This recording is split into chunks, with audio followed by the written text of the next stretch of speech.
संजय राऊतांनी पुन्हा एकदा एकनाथ शिंदेंच्या शिवसेनेवर जहरी टीका केली। शिंदेंची शिवसेना भाजपच्या पोटात उगवलेल्या अपेंडिक्स असल्याचा घणाघात राऊतांनी केला, तर भाजप ऑपरेशन करून ते काढणार असल्याचं सुद्धा राऊत म्हणाले।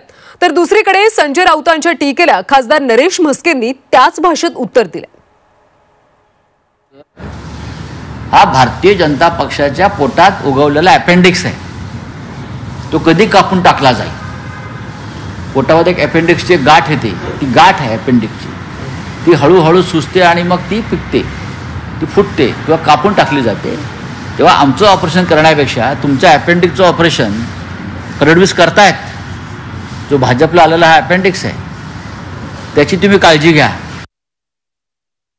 आमचं काय कोण ऑपरेशन करत असतील, काय करत असतील ते आम्ही बघून घेऊ, पण आपण आपली अवस्था मूळव्याधाप्रमाणे करून ठेवलेली दुखतंय पण दिसत नाही, पाहता येत नाही, बाणगोळाप्रमाणे करून ठेवलेली आहे, ती प्रथम पाहावी।